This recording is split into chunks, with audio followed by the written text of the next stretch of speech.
Assalamualaikum warahmatullahi wabarakatuh. Kembali lagi bersama Ibu. Hari ini pelajaran IPA akan membahas tentang organisasi kehidupan. Jadi Ibu akan menjelaskan kembali ya. Sebelumnya, kalian di rumah harus tetap menjaga 3M. Oke?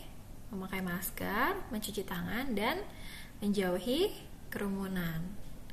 Baik, sekarang akan Ibu mulai ya. Yang pertama, di sini ada peta konsep tentang organisasi kehidupan. Jadi, organisasi kehidupan ini ada tingkatan dari yang paling sederhana sampai yang paling kompleks. Ya, di sini ada dua. Yang pertama ada sel tumbuhan dan ada sel hewan. Ya, untuk tingkatan yang paling kecil itu adalah sel. Ya, sel tumbuhan. Selanjutnya jaringan tumbuhan, organ tumbuhan, sistem organ tumbuhan, dan organisme atau tumbuhan itu sendiri. Selanjutnya sel hewan. Sel hewan, selanjutnya jaringan hewan, organ hewan, sistem organ hewan, dan organisme atau hewan itu tersendiri. Ya, kenapa sih Bu di sini kok ada macam-macam gitu kan? Nah, jadi sel itu adalah unit terkecil dari sistem kehidupan, ya, dari organisasi kehidupan. Kumpulan beberapa sel akan menjadi jaringan hewan, ya, atau dari sel menjadi jaringan. Nah, dari beberapa jaringan disebutlah sebagai organ, ya. Nah, organ, kalau ada beberapa organ atau kumpulan organ, masuknya ke sistem organ. Ya, selanjutnya dari kumpulan beberapa sistem organ itu jadilah dia organisme atau hewan. Gitu ya. Kenapa gitu? Nah, sel itu apa sih Bu? Nah, sel itu kan tadi yang udah Ibu kasih tahu, unit terkecil. Selanjutnya memasuki ke jaringan. Kalau ada beberapa sel atau banyak sel itu disebut jaringan. Nah, jaringan ini macam-macam. Terus selanjutnya masuk ke organ. Ya, contohnya organ ini misalnya ada lambung, ya, ada usus gitu kan. Nah, selanjutnya dari beberapa organ ini masuk ke sistem organ. Contohnya sistem organ ini adalah misalnya ada sistem pencernaan, ada sistem pernafasan gitu kan. Kalau sistem pencernaan misalnya terdiri dari kerongkongan, terus lambung gitu ya. Terus selanjutnya untuk sistem pernafasan itu ada tenggorokan, terus ada paru-paru gitu ya. Nah, dari beberapa sistem organ ini jadilah suatu hewan gitu ya, atau suatu organisme gitu. Terus selanjutnya pengertian sel. Ya. Pengertian sel ini, jadi setiap sel terdiri dari cairan yang disebut sitoplasma, membran, serta inti nukleus atau bahan inti. Ya. Nah, berdasarkan ada tidaknya membran yang melindungi nukleus, sel dibagi menjadi dua. Yang pertama ada prokariotik dan yang kedua ada eukariotik. Untuk prokariotik ini merupakan sel yang tidak memiliki membran nukleus, misalnya bakteri dan alga biru. Selanjutnya, eukariotik merupakan sel yang nukleusnya bermembran atau memiliki membran, misalnya hewan dan tumbuhan. Nah, perbedaannya adalah kalau yang prokariotik, kalian hafalin ya, kalau yang prokariotik itu tidak memiliki membran nukleus. Tapi kalau eukariotik itu bermembran atau memiliki membran. Ya. Jadi prokariotik dan eukariotik ini memiliki ukuran yang sangat kecil, yaitu 4-20 mikrometer. Jadi ini tanda untuk mikro ya. Selanjutnya,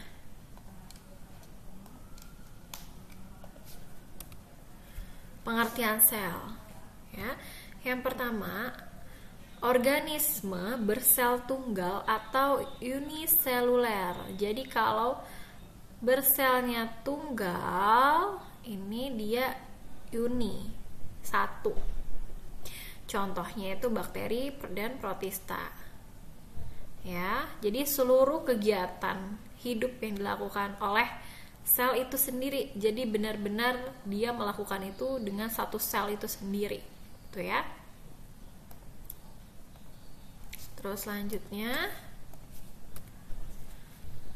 sel yang banyak atau organisme bersel banyak, ini disebutnya multiseluler.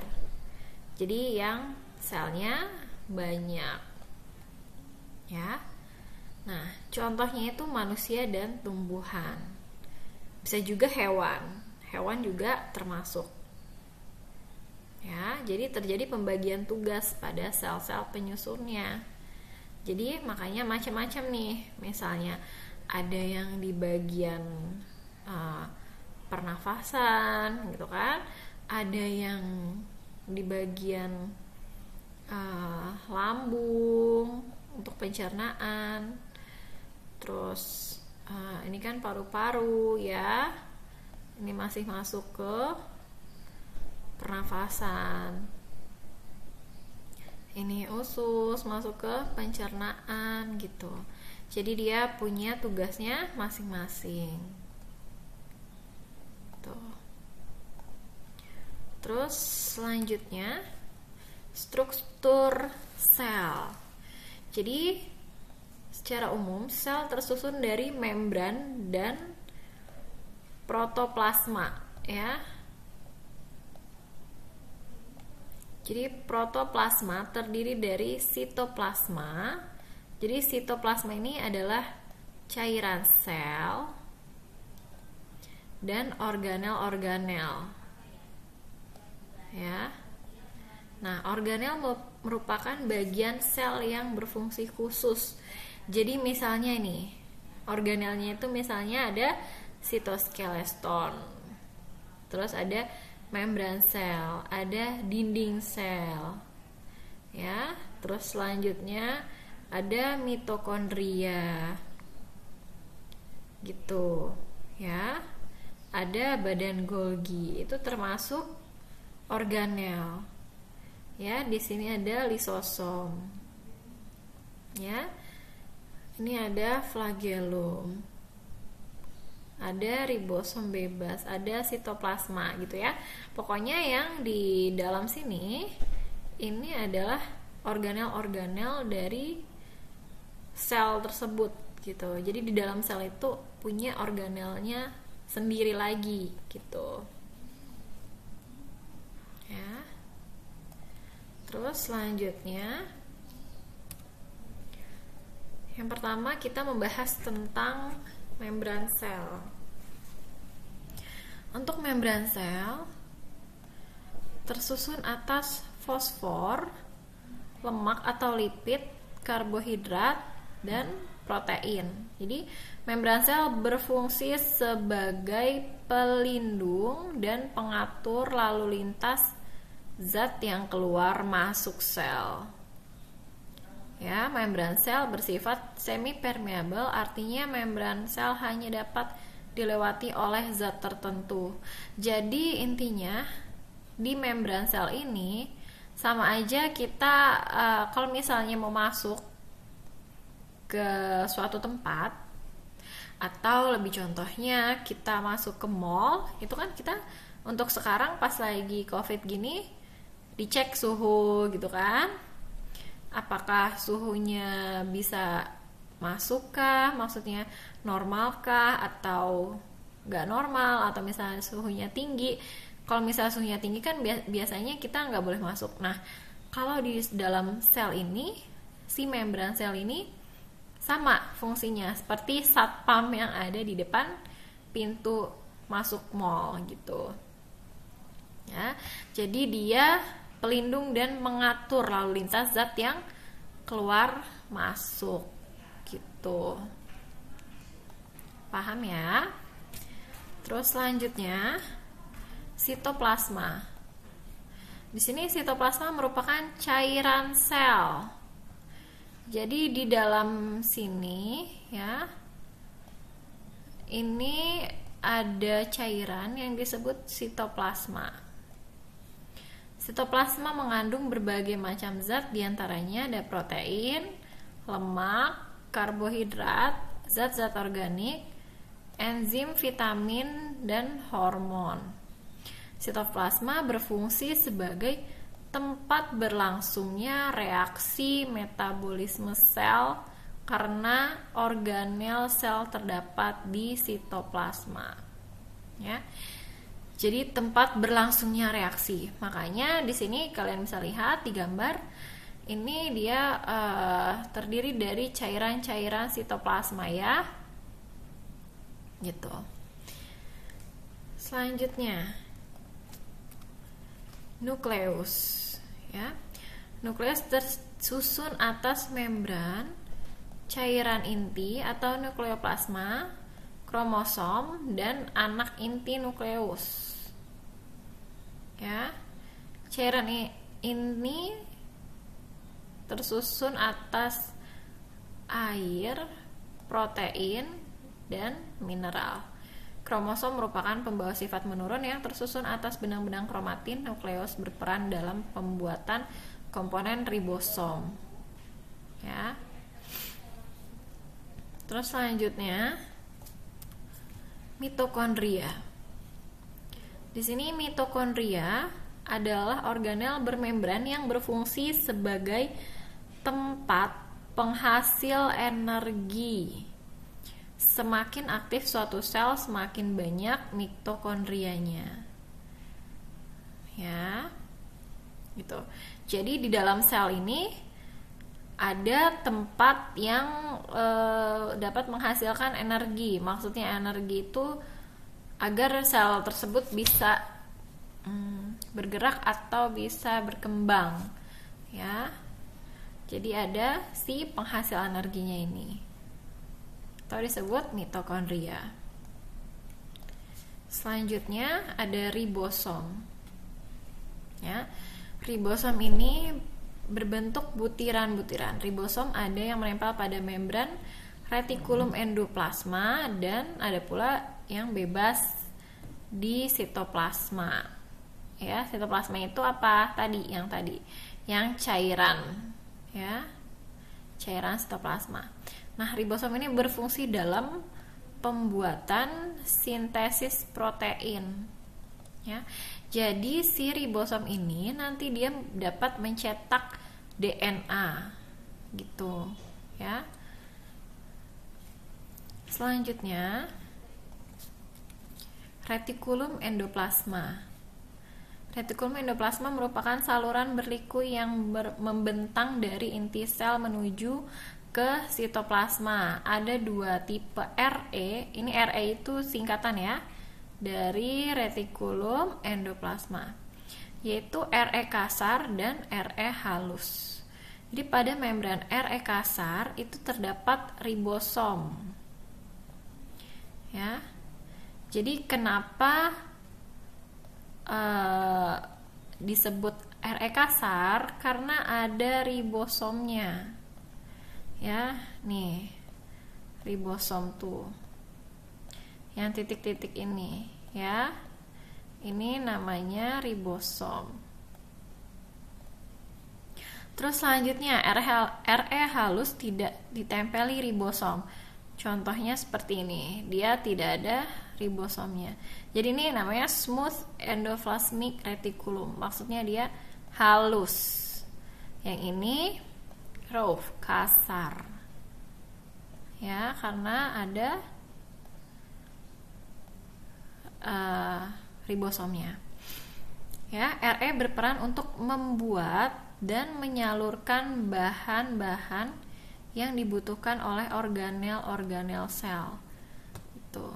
Jadi si RE inilah yang membawa bahan-bahan yang dibutuhkan oleh organel, atau kalau kita sih manusia biasanya tuh makanan maksudnya. Jadi si RE ini yang menyalurkan gitu. Selanjutnya badan Golgi. Ya, badan Golgi ini berbentuk seperti kumpulan kantong yang bertumpuk-tumpuk. Badan Golgi berperan untuk memodifikasi bahan-bahan yang dihasilkan oleh RE dan menyalurkan ke organel-organel yang membutuhkan. Ya, kalau tadi si RE ini yang membawa makanannya, misalnya maksudnya tuh kayak yang belanja lah, yang belanja sayurannya gitu ya. Nah, kalau yang si badan Golgi, dia yang memodifikasi bahan-bahan, ya, memodifikasi bahan-bahan dan menyalurkan. Nah, memodifikasi ini istilahnya kalau kita sih yang memasaknya gitu ya, yang memasak bahan-bahan masakannya yang udah dibelanjain tadi sama si RE, terus dimasak sama badan Golgi, terus habis itu badan Golgi juga yang naruh di meja makan misalnya gitu. Jadi dia yang menyalurkan ke organel-organel yang membutuhkan. Tuh. Selanjutnya lisosom, ya. Lisosom merupakan organel berbentuk kantong yang berisi enzim pencernaan. Ya. Lisosom berfungsi untuk mencerna zat sisa makanan atau zat asing. Jika lisosom pecah, enzim di dalamnya akan mencerna atau menghancurkan organel sel dan akibatnya sel akan mati. Lisosom hanya terdapat pada sel hewan. Ingat, lisosom hanya terdapat pada sel hewan. Ya, jadi maksudnya di sini lisosom itu berisi ada enzim pencernaan. Nih, ini tuh enzim pencernaan.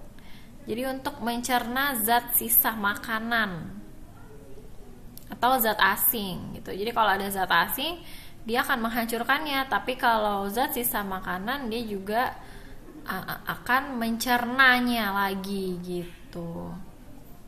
Ya.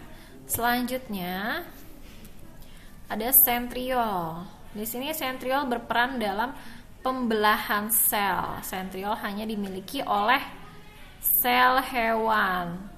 Jadi tadi yang ada di sel hewan itu ada lisosom dan sentriol. Jadi lisosom dan sentriol itu tidak terdapat di sel tumbuhan. Ya, selanjutnya ada vakuola. Ya, di sini vakuola berarti ruangan sel. Pada tumbuhan yang sudah tua, vakuola berukuran besar dan berisi cadangan makanan. Sedangkan pada sel hewan, vakuola berukuran kecil. Ya.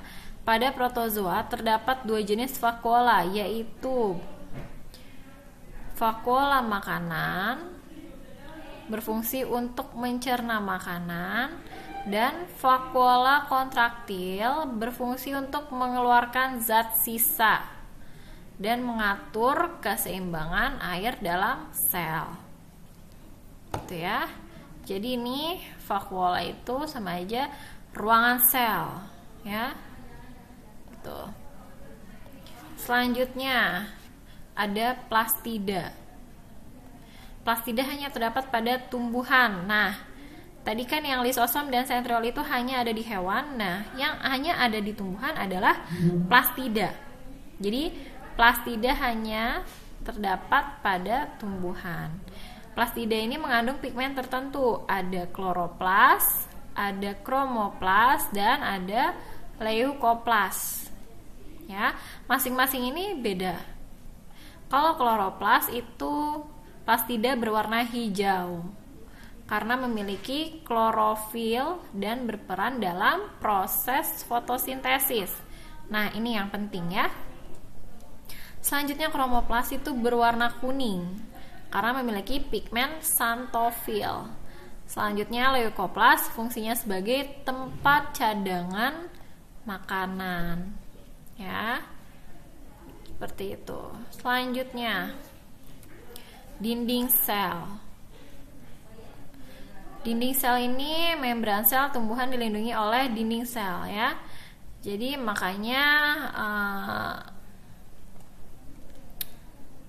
sel itu dapat terlindungi karena adanya dinding sel. Selain melindungi sel, dinding sel juga menjaga bentuk sel tumbuhan tidak berubah dan kaku, ya. Jadi dinding sel ini agar bentuk sel tumbuhan itu tidak berubah dan kaku, gitu.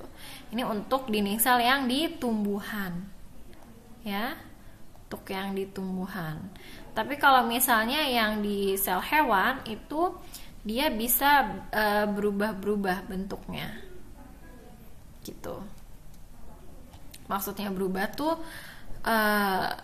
nggak kaku gitu. Kalau ini kan tumbuhan itu kaku. Kalau di sel hewan itu tidak kaku, gitu. Ya, paham ya sampai sini?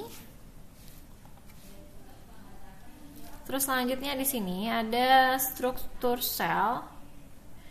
Ya, di sini ada tabel perbedaan organel sel dan fungsi sel antara hewan dan tumbuhan, ya. Jadi kalau di hewan itu nukleus fungsi selnya itu adalah reproduksi, ya kan? Nah, di hewan ada, tumbuhan ada, gitu ya. Nah, di sini kan ada semua, kalian bisa baca sendiri. Dan selanjutnya yang ada dan tidak ada. Nah, yang tadi yang lisosom, ya, yang tadi Ibu jelasin, lisosom itu hanya ada di sel hewan. Ya, sel hewan ada, di sel tumbuhan tidak ada. Gitu. Terus selanjutnya kloroplas hanya ada di tumbuhan. Di sel hewan tidak ada. Dinding sel, ya. Kalau dinding sel ini dia untuk pelindung, itu di hewan tidak ada. Kalau di tumbuhan itu ada, ya. Terus selanjutnya vakuola itu penyimpanan makanan dan pengeluaran zat sisa. Itu ada dua-duanya. Dan sentriol nih, tadi yang sentriol itu hanya ada di hewan, ya, di tumbuhan tidak ada. Seperti itu, ya. Sampai sini untuk pelajaran yang sel. Selanjutnya kita akan membahas tentang jaringan.